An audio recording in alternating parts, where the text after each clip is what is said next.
Muy buenas tardes. I am Dr. Melissa Patiño Vega, and before I begin, I would like to thank the organizing committee for putting together such a beautiful and important conference. Thank you so much for the space and time. Today, I will be presenting on the topic of Spanish heritage language learners across the oral and written continuum.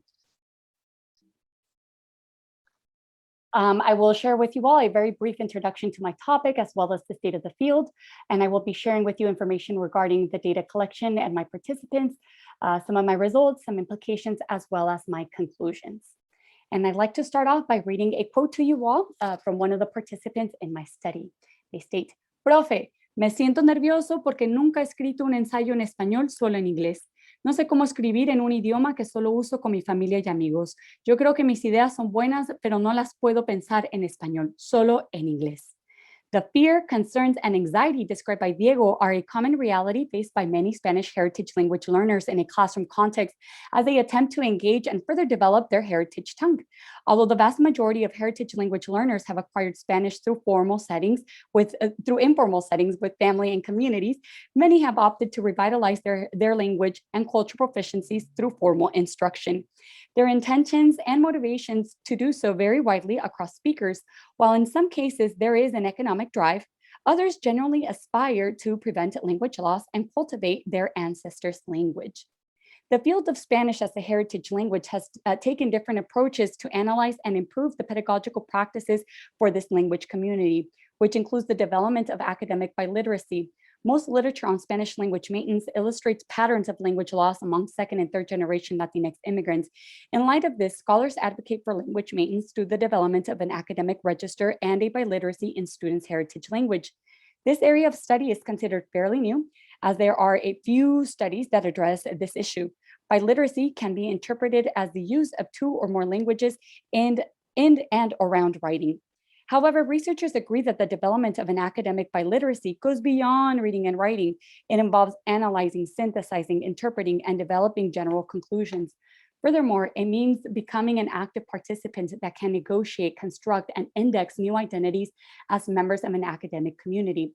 It is imperative to recognize that my goal in exploring academic biliteracy is not to impose a standard or prestigious language variety, but rather to empower heritage language learners by helping them gain a second register that will allow them to successfully move across different contexts to achieve specific purposes in different social settings.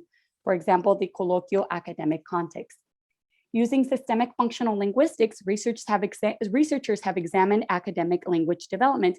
For example, Colombi's research has focused on how heritage language learners of Spanish at the university level develop their writing by measuring how they move from a colloquial register towards a more academic one within the oral written continuum.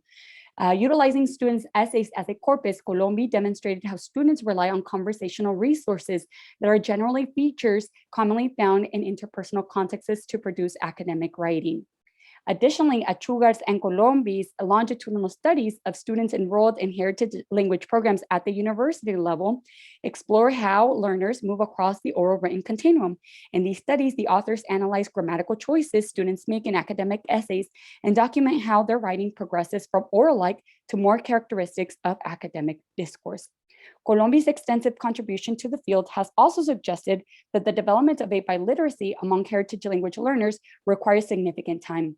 Colombia and Harrington state, although there is variation within the heritage students because they may be at different points in their development stages, the condensation of information and the use of nominalizations and grammatical metaphors do not become part of their repertoire until the end of their first year of instruction. Similarly, Achugar also utilizes systemic functional linguistics to analyze how academic discursive practices influence the development of an academic identity, as well as a sense of belonging amongst advanced bilinguals. Her findings suggest that monolingual Spanish students were perceived as more competent than those who had grown up in a bilingual context. In previous research I have conducted, my colleagues and I explored the biliteracy development and self-positioning of heritage language learners enrolled in a heritage language program who participated in a mandatory peer tutoring session. Our findings suggest growth in heritage language learners' writing skills in terms of lexical and grammatical complexity after seeking tutoring assistance. Although the development of an academic biliteracy among heritage language learners of Spanish has been represented in literature, the few studies that do exist do not make a distinction within the speaker's background or language experiences. This study contrastingly analyzes the academic writing development of students with three different backgrounds. First, I look at students who have received 3 years or more of formal instruction, of formal Spanish instruction in another Spanish-speaking country. Next, I look at students who have previously taken courses for heritage language learners of Spanish. So for example, AP language or AP literature Spanish courses that they may have completed in high school. And lastly, I look at students who have never taken a course for heritage speakers of Spanish. Following Colombi's research trajectory, this project seeks to examine how do the use of 3 lexicogrammatical features found in writing, lexical density, combination clause strategies, and grammatical complexity change over time in heritage language learners' academic writing. My research aims to better understand the development of an academic register among Spanish heritage language learners and increase their biliteracy skills, ultimately leading to language maintenance. This longitudinal study adopts systemic functional linguistics as a framework to analyze the academic development of heritage language learners. SFL views language as a continuous process where advanced language abilities are developed over longer periods of time and are always immersed in a social context. It also recognizes that learning takes different paths depending on the experiences and opportunities students have with language. The academic growth can be measured by analyzing lexical grammatical characteristics found in academic registers, such as grammatical metaphors, grammatical complexity, lexical density, clause combining strategies, and meta discourse. The choices made over time for a specific text will typically create movement across the oral written continuum, demonstrating advanced academic capacities. SFL's framework contributes to the discussion of the oral literate continuum as it equips scholars with analytical tools to further investigate advanced learning development through long periods of time. This project uses a longitudinal methodology to uncover how Spanish heritage language learners develop academic biliteracy, a method especially suited to the study of advanced language learning at the university level. The duration of the study consisted of an academic school year or 30 weeks.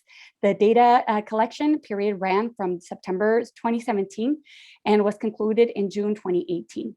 The motivation for the choice of the length aligns with the duration of the heritage program where the data collection was based. The program consists of 3 courses, Spanish 31 that's offered in the fall, Spanish 32 that's offered in the winter, and Spanish 33 that's offered in the spring. And this research study was based at a large public university in California. The corpus was composed of Essay 1, version 1 and version 2, as well as Essay 2, version 1, version 2, for each course level per student. The analysis consisted of 12 essays per student, a total of 288 written texts. 3 lexicogrammatical features were traced and documented during the course of this study. I used lexical density, combination clause strategies, and grammatical complexity of 24 heritage language learners with diverse language experiences, completing a course series. And through this process, I was able to document movement, or we were able to observe movement across oral and written continuum, indicating development towards advanced meaning-making capacities. For the purpose of this presentation, I will only be reporting back on the findings of Group C, and I will be more than happy to discuss Group A and Group B during the Q&A. The participants ranged in ages between 18 and 22, 4 identified as male, 4 as female. Similarly, most of the students identified as first-generation college students, and many embarked on their academic trajectory with the program courses, meaning that the very first courses that they started with at this university were the Spanish classes. In order to measure the academic development of each student, the following tools were calculated and examined. Again, I looked at lexical density, combination clause strategies, and grammatical complexity. These calculations were then compared within each version of the essays and across the 3 subgroups. I will first talk about lexical density. Typically, written language becomes more complex by being lexically dense. It packs a large number of lexical items into each class. Contrastingly, oral language becomes more complex by being grammatically intricate and developing complex clauses through the use of hypotactic and paratactic clauses. The linguistic framework sees language as a strategic meaning-making resource, allowing us to relate to lexical grammatical forms to specific functions in certain contexts that achieve particular purpose. Lexical density refers to the number of lexical words compared to the number of function words in a written text. Lexical words can be defined as content words, such as nouns, adjectives, verbs, and some adverbs, while function words are parts of speech that form a closed class.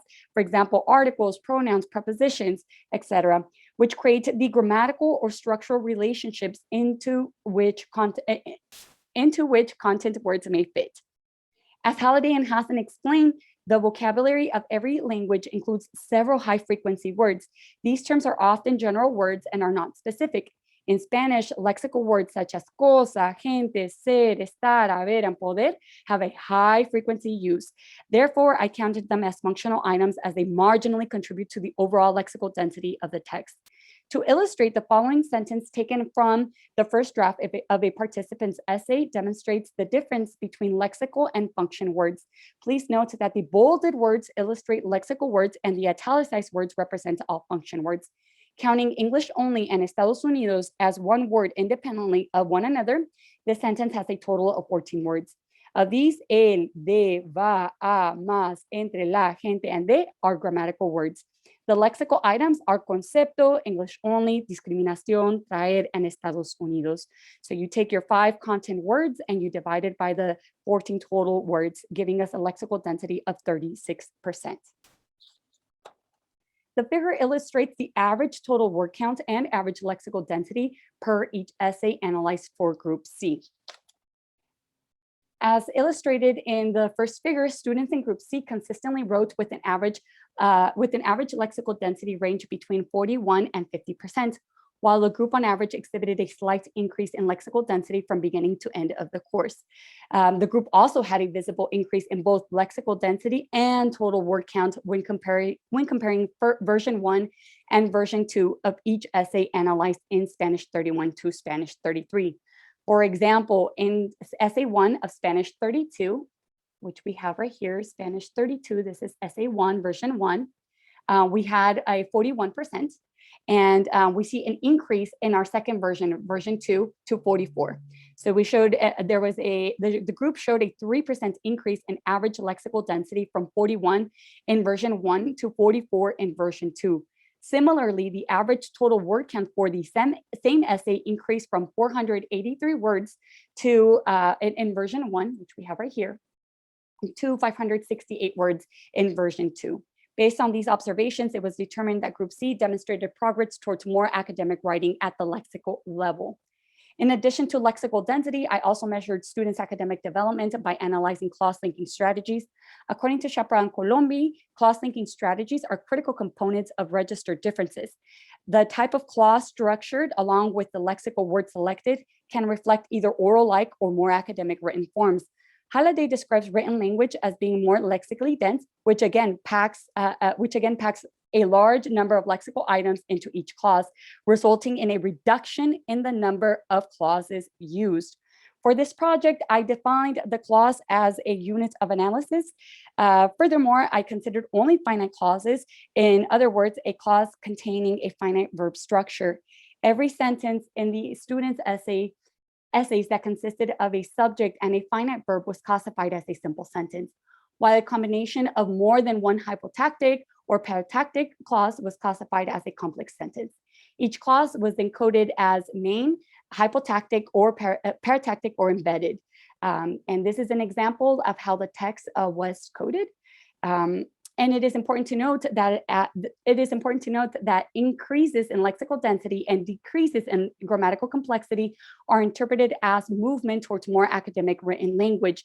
Decreases in grammatical complexity are expected to be a direct result of the reduction of hypotactic and paratactic clauses. So grammatical complexity was calculated by counting the number of clauses, main, hypotactic, and paratactic, as a proportion of the total main, which in this case we had 3 main, 1, 2, 3, and then we had 1 hypotactic, so that gives us 4, and we're going to divide it by the total main clauses, which we had 3, giving us a grammatical intricacy of 1.3. The following table provides a summary of the group's changes in cross-linking strategies per each essay analyzed for Group C. Due to the group's limited exposure to the language and academic settings, I expected significant increase of hypotactic and paratactic clauses across the multiple essays versions presented in the data in comparison to Group A and to Group B.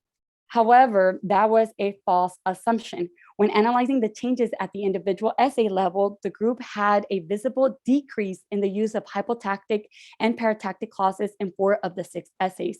For example, in Essay 2 of Spanish 31, so over here we have Spanish 31, Essay 2, this is version 1, Spanish 31, Essay 2, version 2, and we're looking again, hypotactic and paratactic clauses.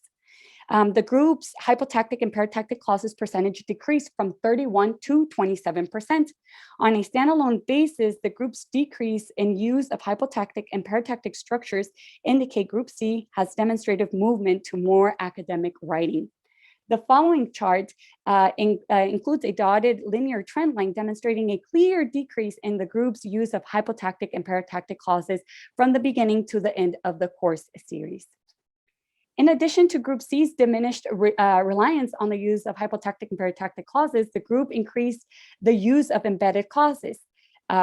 When analyzing the changes at the individual essay level, we observed the group had a visible increase in the use of embedded clauses in 5 of the 6 essays. For example, in Essay 2 of Spanish 31, if we go back to Spanish 31 here, Essay 2 version 1, again, Spanish 31, Essay 2 version 2, and now we're looking at the embedded clauses over here. Students' use of embedded clauses increased from 18% to 26%, indicating that Group C has demonstrated movement to more academic writing. As with the previous example, the following, or this chart includes a dotted linear trend line, which demonstrates a visible increase in the group's use of embedded clauses. Which is great and is a symbolism of academic writing. So the group's decreases in the use of hypotactic and paratactic structures combined with the increases of embedded clauses influence the group's grammatical complexity levels. As illustrated per the dotted linear trend line in the chart, the group's writing demonstrated an overall strong decrease in grammatical complexity from beginning to end of the course series. Group C was the only group to exhibit clear visible changes across all 3 factors and indicating movement towards more academic writing. In order to further contextualize this data, I will provide examples from Diego, one of the participants in the study, who demonstrated growth in all factors considered for this analysis, exemplifying the desired movement from more oral-like writing to more academic writing. At the beginning of the course series, Diego completed a questionnaire where he was asked how he felt about his Spanish, and his response was the following: Me siento más o menos con el español. Yo pienso que mi comprensión está bien porque mis papás me hablan en puro español, pero en realidad uso mucho Spanglish, así que tengo que practicar con solo español. Cuando leo hay unas palabras que no sé, así que los tengo que definir, pero eso me ayuda a aprender nuevas palabras. También cuando escribo, a veces no sé cómo escribir unas palabras, pero luego lo busco y ya pienso que mi ortografía ha mejorado. Similarly, using a Likert scale, he was asked about his Spanish skills at the reading, writing, speaking, and listening level. He ranked himself, or he indicated 2 for the following, for reading, writing, and speaking and listening. And for listening, he gave himself a 3. This indicating a lack of confidence in his Spanish. Diego was placed into Group C because he indicated to have never taken courses for heritage speakers of Spanish. And in fact, this was his first time engaging with the language in an academic setting. And I just want to reiterate that at the reading, writing, and oral abilities, he classified himself at a 2. And at the ability of listening, he gave himself a 3. Additionally, using a Likert scale, I examined how important it was for him to speak and write in Spanish as part of his personal identity. Not surprisingly, he indicated a 5, stating it was very important, and that was the reason why he had enrolled into the course series. His response not only correlates with his writing trajectory, but also with his overall growth. The following examples demonstrate his writing development from a longitudinal perspective. For this analysis, I focused on Essay 1, version 1, assigned during Spanish 31, and on Essay 2, version 2, assigned during Spanish 33, the last course of the series. The quantitative data illustrates a positive direction towards growth as his writing develops over the course of the 30 weeks. Diego demonstrates progress in every aspect of the analysis. We notice an increase in the use of main clauses percentage increase from 39 to 41%, indicating more complexity in his writing. Similarly, there's a reduction of hypotactic and paratactic clauses that can be observed from 42% to 21%, indicating that there is movement towards his academic development. Additionally, there is an increase in his use of embedded clauses from 19% to 38%, an aspect commonly found in academic writing as well. His progress is also reflected in the overall grammatical intricacy levels. His grammatical intricacy was first plotted at 2.08 and moves to less intricate within his final essay to 1.5.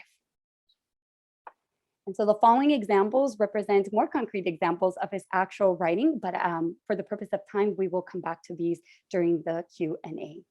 So some of my implications are the following. Spanish heritage language learners' backgrounds are incredibly important, and they should be considered always when designing courses, when designing any form of writing instruction. It is important that we recognize that one size does not fit all, and that we have lots of diversity within the heritage language course.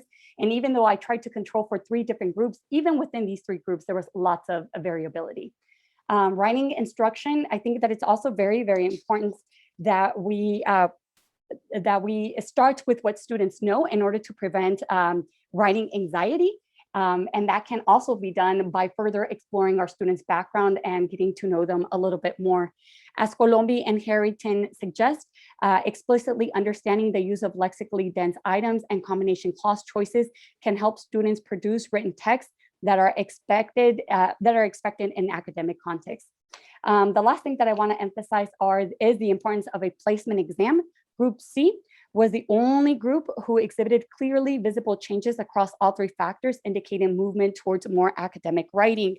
Although heritage language learners from groups A and B also benefited from the program, the adoption of more rigorous academic texts and explicit writing instruction with more writing opportunities would aid in maintaining learners' engagement and appropriately challenge the students. Although there is much inter-learner variability among the participants, the results of the text analysis demonstrate that as Spanish heritage language learners complete the course sequence, there is tremendous growth, there is tremendous progress, academic progress towards their lexical and clause level. We see decreases in their uses of hypotactic and paratactic clauses, coupled with strong increases in the use of embedded clauses, ultimately resulting in strong decreases in their grammatical complexity. And for the future, I'd like to extend the duration of the study and analyze how students continue to develop their writing skills in upper division courses, and also look at non-traditional writing practices outside of the classroom setting. So this concludes my presentation. Gracias, thank you, or as my students say, thank you very mucho.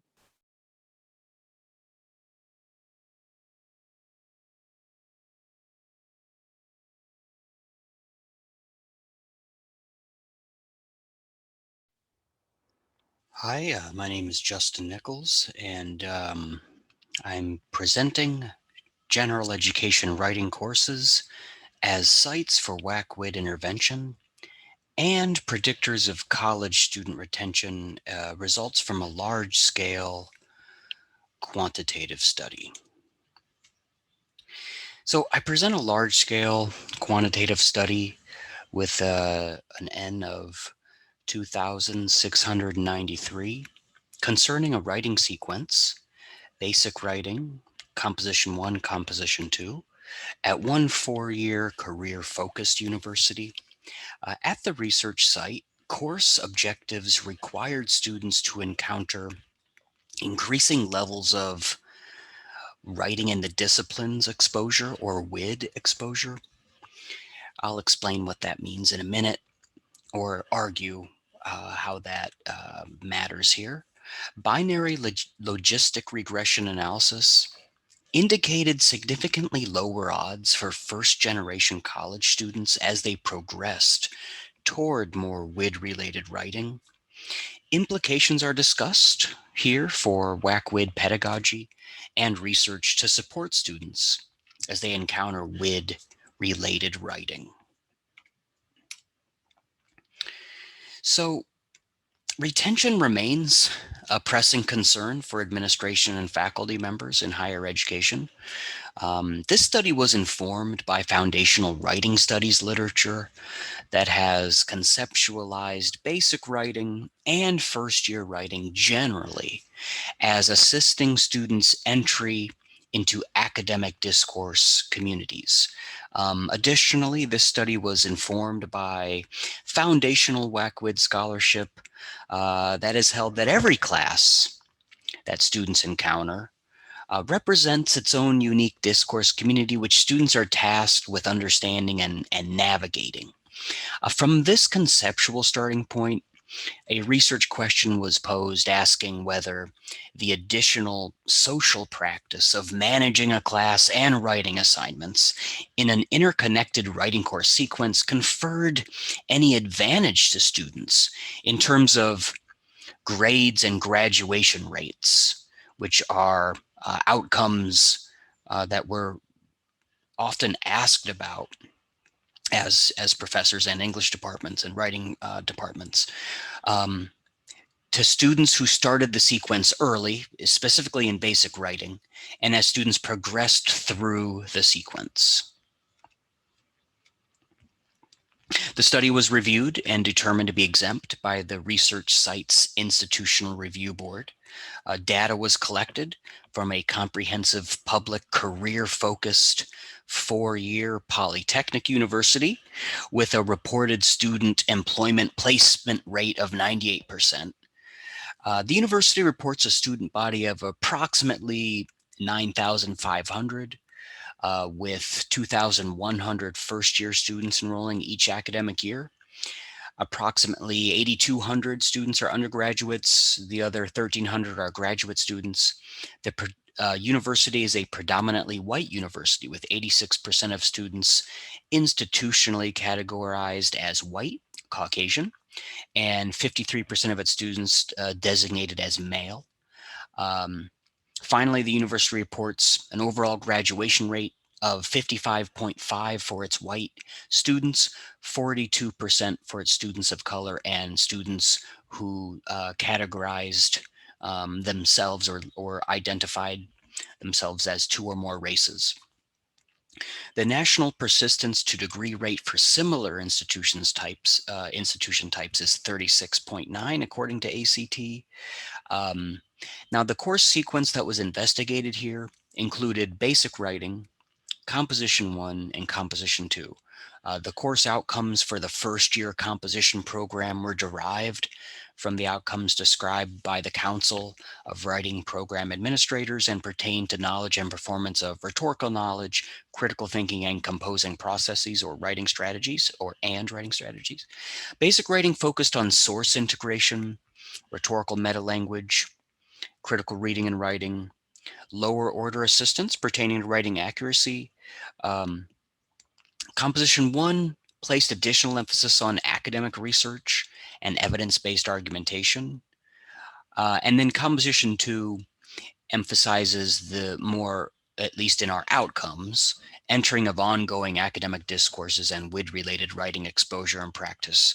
Now, obviously, what's in our course objectives is not always operationalized evenly across a department.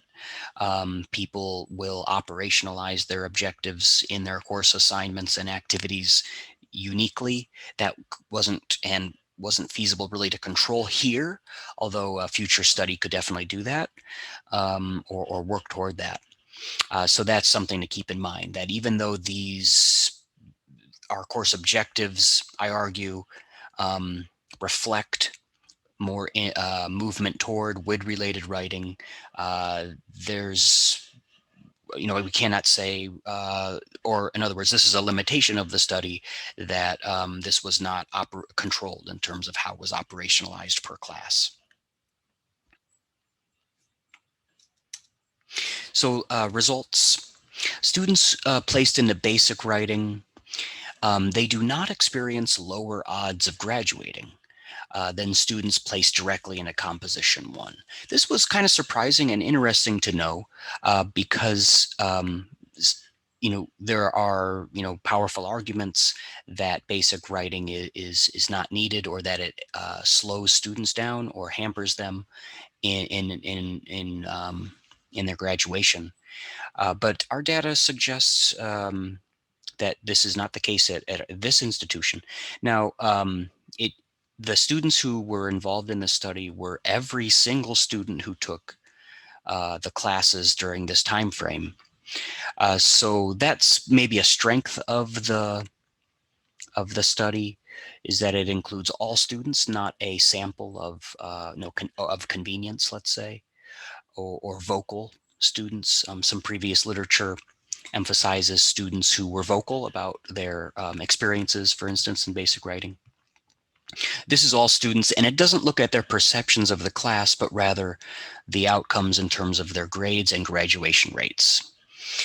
So if you look down at the last row here, first class taken, basic writing versus composition one, there is a descriptively lower graduation sort of odds ratio, but that does not reach a level of statistical significance. So when I say there's no difference, we're talking about the somewhat conservative practices of quantitative reporting. What did predict graduation were the variables of first generation status. First generation students were 1.2 times less likely to graduate, and gender identification. So students who identified as males were 1.6 times less likely to graduate than students who were identified in the institutional data under the category of female. So we looked to at who in composition one graduated. So once students got to composition one, what predicted success in terms of these measures? Basic writing students who had taken basic writing before composition one were statistically significantly more likely to graduate than students who were taking composition one as their first writing class. Basic writing students were 1.4 times more likely to graduate, and this level was statistically significant. Being categorized as female and earning an A or B also predicted success. Grades have often been pointed to as significant indicators of something.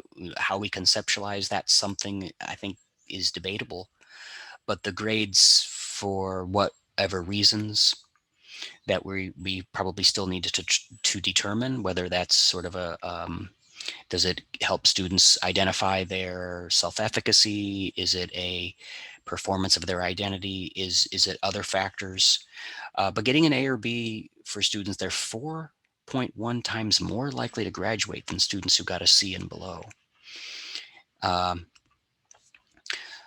So grades are predicting variables. Being a first generation college student predicts lower odds of graduating again. So when students are in composition one, again, first generation, the variable of being a first generation college student or not is predictive here in this data. So let's go to the next slide here. Who in composition two, great. So these are students who got through basic writing in composition one and got to composition two, or got through composition one and got to composition two. When it comes to who in composition two graduates, again, having taken basic writing predicts success even at this stage. Students who started in basic writing and who passed composition 1 were 1.7 times more likely to graduate. Again, a statistically significant level.